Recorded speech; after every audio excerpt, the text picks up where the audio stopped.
ഈ സാധനങ്ങൾ വാങ്ങിക്കുന്നതിന് വേണ്ടി കിട്ടുന്ന ശമ്പളം മതിയാകാതെ വരുമ്പോൾ വലിയ പ്രസ്റ്റീജിയസ് ജോലിയുള്ള സർക്കാർ ജീവനക്കാർ പോലും രാത്രിയിൽ കക്കാൻ പോകേണ്ട ഗതികേട് ഇതുപോലുള്ള തീരുമാനത്തിലൂടെ ഉണ്ടാകുമെന്നുള്ളതാണ് നമുക്ക് മനസ്സിലാക്കാൻ കഴിയുന്നത്.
ഉപ്പിന് മുളകിന് കർപ്പൂരത്തിന് തീവലയാണ് തീവലയാണ്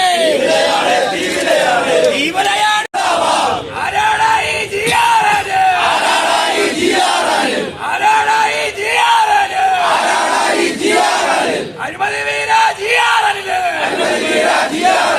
എന്തിനു വേണ്ടി സപ്ലൈകോ എന്തിനു വേണ്ടി സപ്ലൈകോ അരിയുമില്ല മുളകുമില്ല പയറുമില്ല ഉഴുന്നുമില്ല വിലകൂട്ടിയ സർക്കാർ ഉപ്പിന് മുളകിന് കർപ്പൂരത്തിന് ഇവിടെ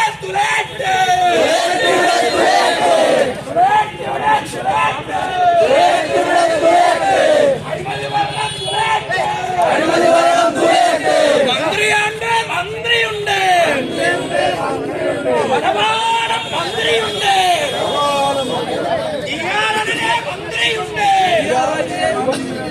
എന്തിനാണ് സപ്ലൈകോ ഉപ്പിന് മുളകിന് കർപ്പൂരത്തിന് വില കൂട്ടിയൊരു സർക്കാരെ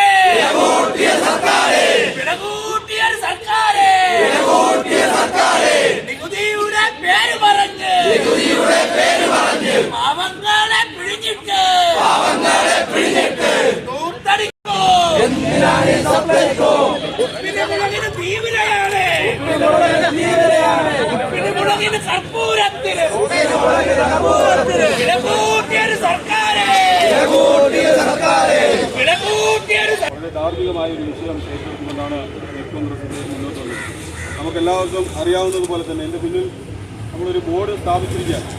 ഇവിടെ കേരളത്തിലെ ജനങ്ങൾ അനുഭവിക്കുന്ന വിലക്കയറ്റവുമായി ബന്ധപ്പെട്ട ഏറ്റവും നിർണായകമായ തീരുമാനങ്ങൾ എടുക്കുകയും വിലക്കയറ്റം നിയന്ത്രിക്കാൻ ഉത്തരവാദിത്തപ്പെട്ട സപ്ലൈകോ പോലും ആളുകളിൽ നിന്ന് കൊള്ളയടിക്കുന്ന ഒരു സാഹചര്യമാണ് ഇന്ന് കേരളത്തിലൂടെ കടന്നു പോകുന്നത്. നിങ്ങളുടെ ശ്രദ്ധയിലേക്ക് ഞാൻ കൊണ്ടുവരികയാണ്. ഇവിടെ രണ്ട് പൊതു വിപണിയിലെ വിലയും അതുപോലെ തന്നെ സപ്ലൈകോയുടെ വിലയും ഇതിൽ വളരെ കൃത്യമായി രേഖപ്പെടുത്തിയിട്ടുണ്ട്. നമുക്കറിയാം, പൊതു വിപണിയിൽ മുളകിന് 200 രൂപ മാത്രമുള്ളപ്പോഴാണ് സപ്ലൈകോയിൽ 256 രൂപ വിലയിട്ടിരിക്കുന്നത്. അതായത് ഒരു സാധാരണക്കാരൻ പോലും സപ്ലൈകോയിൽ പോയി സാധനം വാങ്ങിക്കാൻ പാടില്ല എന്ന തീരുമാനം ഗവൺമെന്റിന്റെ ഭാഗത്തു നിന്നുണ്ട് എന്നുള്ളതാണ്. ഇത് പൊതുവിപണിമാരെയും അല്ലെങ്കിൽ കുത്തക മുതലാളിമാരെയും സംരക്ഷിക്കുന്നതിന് വേണ്ടി ഒരു ഗവൺമെന്റ് ഒന്നടക്കം സാധാരണക്കാരനെ കൊള്ളയടിക്കാൻ തീരുമാനമെടുക്കുകയാണ്. ഇവിടെ ഏതെങ്കിലും ഒരു സാധനം സപ്ലൈകോയിൽ അല്ലെങ്കിൽ പൊതുവിപണിയിലെ വിലയേക്കാൾ കുറഞ്ഞ വിലയുള്ള ഏതെങ്കിലും ഒരു സാധനം നമുക്ക് കാണാൻ കഴിയുന്നുണ്ടോ? ഇനി അവശ്യ സാധനങ്ങളുടെ സ്റ്റോക്ക് പോലും ഇല്ല. ഇതൊരു പ്രതീകാത്മകമായിട്ടുള്ള ബോർഡാണ്. എത്രയോ സാധനങ്ങളുടെ സ്റ്റോക്ക് പോലും ഇല്ല എന്ന് നിങ്ങൾ മനസ്സിലാക്കണം. സബ്സിഡിയുമായി ബന്ധപ്പെട്ട് സബ്സിഡി 13 ഐറ്റങ്ങൾക്ക് സബ്സിഡി കൊടുത്താൽ അവിടെ ചെന്ന് നോക്കിയാൽ വെറും 3 ഐറ്റങ്ങൾക്ക് മാത്രമായിരിക്കും അല്ലെങ്കിൽ ആ ഐറ്റങ്ങൾ മാത്രമായിരിക്കും ഉള്ളത് എന്നുള്ളത് നമുക്ക് മനസ്സിലാക്കാൻ കഴിയുന്നു. ഇങ്ങനെ നിയന്ത്രിക്കാൻ പറ്റാത്ത രീതിയിലുള്ള വിലക്കയറ്റവുമായി കേരളം മുമ്പോട്ട് പോവുകയാണെങ്കിൽ ഒരാൾക്കും സമാധാനത്തോടു കൂടി ജീവിക്കാൻ പറ്റാത്ത സാഹചര്യം കേരളത്തിൽ ഉണ്ടാവുകയാണ്. ഒരു സർക്കാർ ജോലിക്കാരൻ പോലും രാത്രി കക്കാൻ പോകേണ്ട ഗതികേട്. ഈ സാധനങ്ങൾ വാങ്ങിക്കുന്നതിന് വേണ്ടി കിട്ടുന്ന ശമ്പളം മതിയാകാതെ വരുമ്പോൾ വലിയ പ്രസ്റ്റീജിയസ് ജോലിയുള്ള സർക്കാർ ജീവനക്കാർ പോലും രാത്രിയിൽ കക്കാൻ പോകേണ്ട ഗതികേട് ഇതുപോലുള്ള തീരുമാനത്തിലൂടെ ഉണ്ടാകുമെന്നുള്ളതാണ് നമുക്ക് മനസ്സിലാക്കാൻ കഴിയുന്നത്. ഒരാൾക്കും ജീവിക്കാൻ പറ്റാത്ത സാഹചര്യമാണ്. നമുക്കറിയാം കാട്ടാനയുടെ പേരുമായി നമുക്കറിയാം ഇവിടെ അജീഷ് അടക്കമുള്ള കാട്ടാന ആക്രമണവുമായി ബന്ധപ്പെട്ട് ഒരു പിച്ചു കുട്ടി അല്ലെങ്കിൽ 10ാം ക്ലാസ്സിൽ പഠിക്കുന്ന കുട്ടി പറഞ്ഞത് എന്താണ്? കാട്ടാനയുടെ ചവിട്ടുകൊണ്ട്